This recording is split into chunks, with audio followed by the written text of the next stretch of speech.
Hi everyone, मैं प्रिया और अपने चैनल पर आप सभी का स्वागत करती हूँ। चलिए, लास्ट वीडियो में मैंने आपको बताया था दोस्तों कि कैसे मतलब जो कुंती थी वो कर्ण से मिलती हैं और बताती हैं कि तुम मेरे ही बेटे हो। और आज हम आपको बताएंगे कि जो महाभारत की तैयारियां चल रही हैं कैसी चल रही हैं और सेनापति कौन बनते हैं। देखिए, महाराज धृतराष्ट्र के दरबार में कौरव अपनी रणनीति बनाने में जुटे हुए थे कि मतलब विचार विमर्श कर रहे थे पूरी स्थिति पर कि कौरवों ने मतलब विचार विमर्श बहुत ज़्यादा किया और उनने भीष्म पितामह को अपना प्रधान सेनापति बनाया था, क्योंकि कौरव दरबार में वही सबसे वयोवृद्ध और अग्रणी योद्धा थे। किंतु भीष्म पितामह ने यह उत्तरदायित्व लेने से पहले दो शर्तें दुर्योधन के समक्ष रखी थी। क्या थी वो शर्तें? उन्होंने दुर्योधन से ये कहा कि मुझे धृतराष्ट्र एवं पांडवों के पुत्र दोनों एक समान प्रिय हैं। यह सच है कि प्रतिज्ञाबद्ध होने के कारण मैं अपने पक्ष की ओर से लड़ने के लिए बाध्य हूँ, परंतु मैं केवल पांडव की सेना का ही वध करूंगा, जबकि पांचों पांडव बिल्कुल सुरक्षित रहेंगे। किसी भी अवस्था में मैं उन पर प्रहार नहीं करूंगा। दूसरी शर्त यह है कि जब तक मैं सेनापति रहूंगा, कर्ण युद्ध क्षेत्र में कदम भी नहीं रखेगा। मैं जानता हूँ कि वह तुम्हें बहुत ज्यादा प्रिय है, परंतु उसने सदा ही मेरा और मेरे सुझावों का अपमान किया है।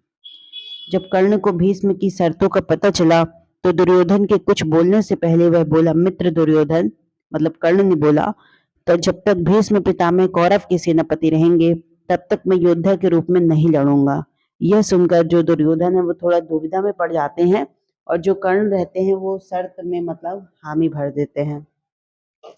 चलिए, अब देखिए, महाभारत की तैयारियां जोरदार ढंग से प्रारंभ हो चुकी थी। सभी राजा अपनी अपनी सेनाओं के साथ अपने अपने पक्ष की सेना में सम्मिलित होने के लिए कुरुक्षेत्र की ओर बढ़ रहे थे। उन दिनों द्वारका के जो यादव थे वो राजाओं का बड़ा बोलबाला था पहले के समय में। अतः कौरव और पांडव दोनों ही उन्हें अपने पक्ष में मिलाना चाहते थे। श्री कृष्ण यादवों के सर्वे सर्वा थे। उनका पांडवों के प्रति अगाध प्रेम था। उधर दुर्योधन भी उन्हें अपनी प्रेम मतलब मिलाने पर तुला हुआ था। अतः पहल करते हुए वह श्री कृष्ण को अपनी ओर मिलाने के उद्देश्य में द्वारका जा पहुंचा। देखिएगा, उधर जो था उस समय दोपहर का भोजन लेने के बाद श्री कृष्ण सो रहे थे। इसे संजोग ही कहा जाएगा कि अर्जुन ठीक उसी समय वहां जा पहुंचा। वहां जाकर उसने दुर्योधन को श्री कृष्ण के सिरहाने की ओर बैठ गया। कौन बैठ गया? दुर्योधन बैठ गया। और पैर के पास पायतने के पास खड़ा होकर मतलब दुर्योधन की भांति श्री कृष्ण की जागने की परीक्षा करने मतलब प्रतीक्षा करने लगा दुर्योधन। और कुछ समय के बाद श्री कृष्ण की निद्रा भंग होती है। उनकी दृष्टि सर्वप्रथम सामने खड़े अर्जुन पर पड़ी, जो पैर की तरफ अर्जुन खड़े थे और सिर की तरफ दुर्योधन थे। दुर्योधन चूंकि सिरहाने की ओर खड़ा था, इसलिए श्री कृष्ण उसे देख नहीं पाए। तभी अर्जुन और दुर्योधन ने उन्हें नमस्कार किया। श्री कृष्ण ने उन दोनों का समान रूप से स्वागत किया, फिर आने का कारण पूछा। तब दोनों ही युद्ध में उन्हें सहायता की प्रार्थना की। वे दोनों की ही उनके संबंधी थे। श्री कृष्ण से यह बात छिपी नहीं थी कि मतलब दोनों एक दूसरे के प्रबल विरोधी थे।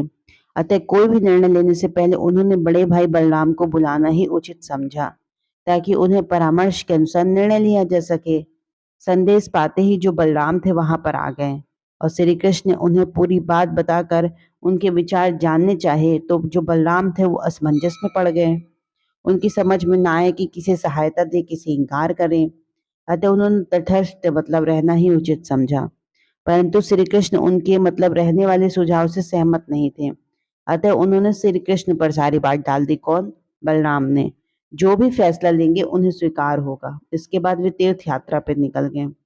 बलराम जी के चले जाने के उपरांत दुर्योधन ने श्री कृष्ण से कहा, भैया, हालांकि मैं जानता हूं कि पांडवों के प्रति आपके मन में बहुत प्रेम है, किंतु मुझे यह विश्वास है कि मुझे भी आप खाली हाथ नहीं लौटाएंगे।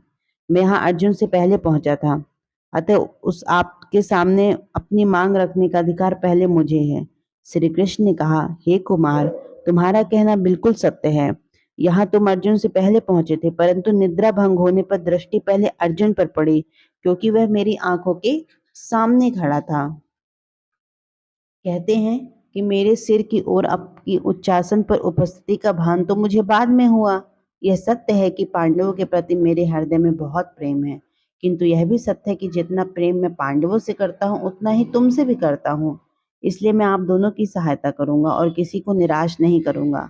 श्री कृष्ण की बात सुनकर दुर्योधन बहुत प्रसन्न हुए।